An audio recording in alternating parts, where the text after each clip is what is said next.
Awali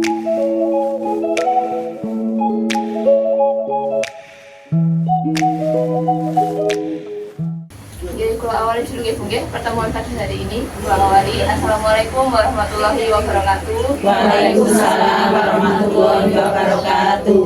Pripun kabaripun ibu-ibu? Alhamdulillah sehat. Nah, mungkin pertemuan pada bulan Oktober ini tepatnya di tanggal 10 Oktober saya sebagai pendamping di Desa Namrejo akan menyampaikan materi terkait stunting atau ibu. Jadi nanti saya akan menjelaskan sedikit tentang 3 poin atau ibu. Yang pertama ada tentang konsep diri, kemudian yang kedua akan ada materi tentang pengertian stunting, dan yang ketiga tentang apa itu penyebab dari stunting atau enggak. Nah, mungkin sebelum kita mulai pertemuan atau kegiatan pada hari ini, marilah kita berdoa menurut agama dan kepercayaan kita masing-masing. Berdoa dimulai. Terima kasih. Nah, mungkin sebelum ke materi nggih, Bung, kita yel-yel dulu. Nah, untuk pertemuan tiap bulannya nggih, Bung. Jadi ada tepuknya, Bu, nanti. Tepuk P2K2.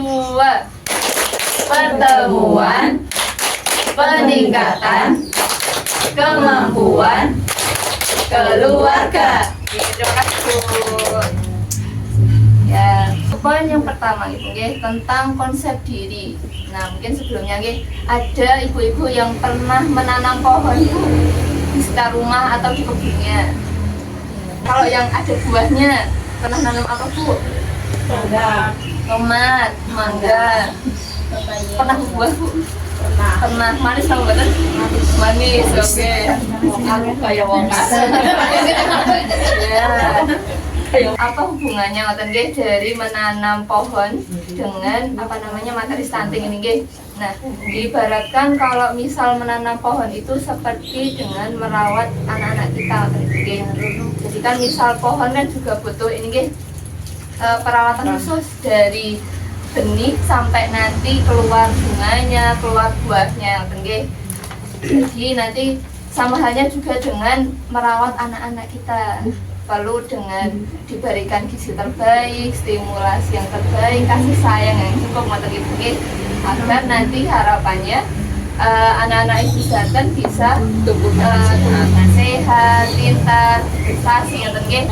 Poin yang kedua ibu-ibu pernah mendengar stunting, Bu? Pernah. Apa itu, Bu, stunting? Kurang tinggi badan, kurang gizi, terus keterlambatan pertumbuhan. Ya, jadi ibu sudah mengetahui garis besarnya stunting itu apa.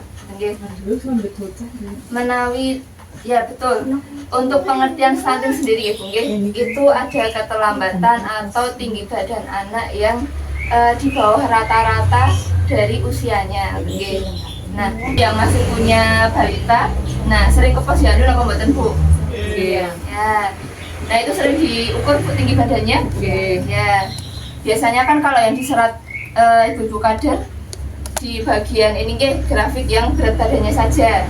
Nah, sebenarnya ada bagian di KMS itu ada grafik panjang badan dibandingkan dengan umur anak. Nah, kalau di grafik ini ada di sini grafiknya per tahunnya, usianya kemudian yang di sini tinggi badannya. Jadi idealnya itu masih di garis hijau ini.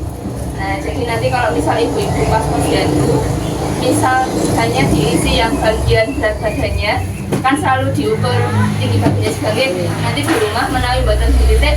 Cobi kali dicek, Bu, kira-kira tinggi badan anak ibu-ibu. Ini tinggi badannya kan sebelah berat badannya nulis. Ya, tapi kan tidak bisa dilihat di grafiknya, Bu, sudah sesuai atau belum. Nah, nanti misal di rumah menawi yang masih punya balita, bisa dicek sudah ada di garis hijau atau masih di bawahnya atau malah di atasnya. Jadi nanti kalau misal di bawah garis hijau, ya kurang, tapi itu tidak mesti stunting. Nah, mungkin stimulasinya yang kurang atau mungkin juga asupan gizinya yang harus ditingkatkan. Kemudian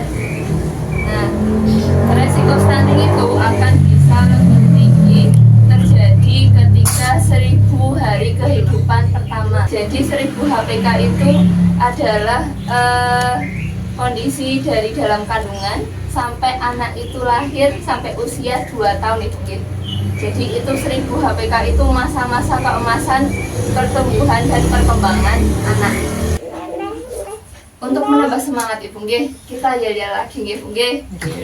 Ingin anak sehat, Berikan gizi terbaik. stunting.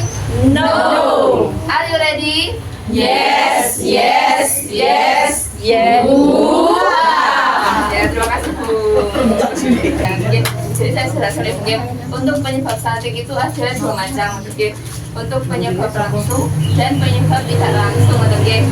Jadi untuk penyebab langsungnya tadi salah satunya Bu kurang gizi mungkin. Jadi gizi yang diberikan oleh orang tua terutama ibu atau bapak mungkin nanti bisa mempengaruhi pertumbuhan dan perkembangan anak. Untuk gizi yang bisa dimaksimalkan di usia balita mungkin bawah 2 tahun sampai nanti 5 tahun adalah protein hewaninya.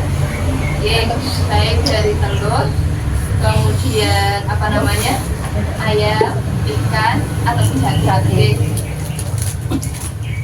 Penyebab tadi kurang gizi. Kemudian yang kedua yaitu tidak imunisasi atau imunisasi yang tidak sesuai jadwalnya.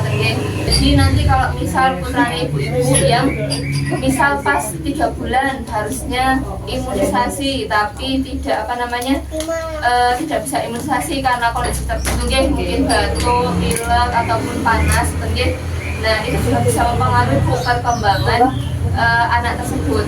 Nah apalagi kalau misal imunisasinya itu tidak lancar secara terus-menerus, misal 3 bulan nanti pun buat imunisasi, terus nanti di usia selanjutnya mungkin 7 bulan atau 6 bulan atau 9 bulannya tidak bisa lagi imunisasi. Nah itu kan nanti resikonya konsekuensinya mungkin harus dirapel imunisasinya.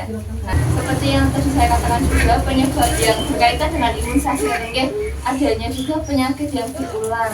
Nah, misalnya apa Bu Nek masih kecil, penyakit-penyakit yang sering terjadi. Biasanya Batuk, panas, diare, ya, betul. Kan itu juga mempengaruhi pertumbuhan anak ya. Biasanya kalau anak-anak yang sudah sekali masuk angin, nanti cepat ya turun berat badannya ya. Nah, itu jadi untuk mencegah itu harus dikonsumsi atau diberikan makanan yang bergizi. Kemudian juga menawi bubuk bisa memberikan vitamin, bisa dari buah, jeruk ataupun pepaya yang bisa dipanen sendiri atau dibeli di pasar. Nah itu tadi sudah penyebab langsung stunting. Kemudian yang kedua yaitu penyebab tidak langsung dari stunting yaitu kurang stimulasi atau rangsangan. Nah ini gimana maksudnya Ibu? Nah stimulasi atau rangsangan itu berkaitan dengan pola asuh bapak atau ibu di rumah terhadap anak-anak. Jadi mungkin dari kasih sayangnya seperti apa, cukup napa mboten, perhatiannya cukup napa mboten kepada anak-anak.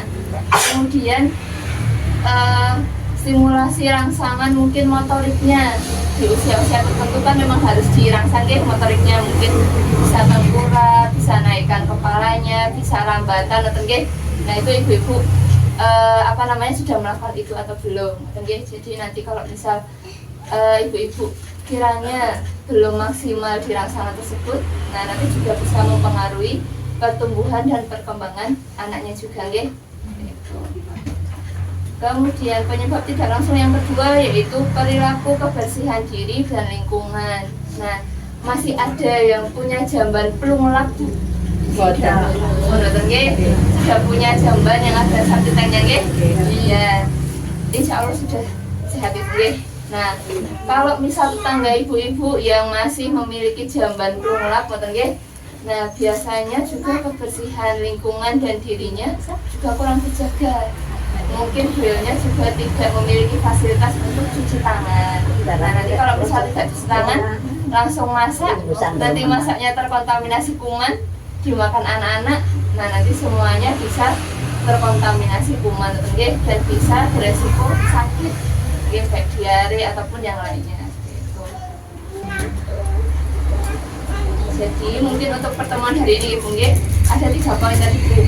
Jadi harapannya seperti dalam merawat anak-anak ngoten Ibu nggih, nanti ibu-ibu ibaratnya merawat pohon. Nah, jadi kan pohon itu nanti pasti berbuah nggih, atau mungkin ada yang bisa dimanfaatkan dari pohon tersebut ngoten nggih. Jadi perlu perawatan khusus, perlu dipupuk, perlu disiram, sama halnya seperti merawat anak-anak ngoten nggih. Harus selalu diberi kasih sayang yang cukup, kemudian perhatian, pendidikan, dan asupan makanan yang bergizi. Kemudian kondisi stunting itu apa Bu tadi pengertiannya? Tidak kurang. Jadi udah stunting itu istilahnya tinggi badan, Keterlambatan ya tidak sesuai dengan umurnya. kondisinya itu tinggi badannya lebih pendek yang terus mungkin. Nah itu penyebabnya tadi apa saja Bu? Kurang gizi, keterlambatan imunisasi, kurangnya perhatian terangsang, terus kayak penyakit Ya, betul. berulang-ulang. Sama setelah Bu. Ya, kebersihan diri dan lingkungan yang tidak tersehat, oke. Itu. Jadi harapannya nanti menawi setelah pertemuan ini ibu-ibu bisa lebih memperhatikan oke dalam hal pola asuh anak, dalam perawatan anak oke, agar tidak ada risiko stunting oke bagi ibu-ibu yang masih mempunyai anak-anak balita. Nanti bisa dipraktekkan ibu di rumah. Oke, itu. Terima kasih Bu atas perhatiannya nggih. Akhiri pertemuan hari ini. Semoga bisa berjumpa lagi di pertemuan selanjutnya Ibu nggih. Akhiri wassalamualaikum warahmatullahi wabarakatuh. Waalaikumsalam.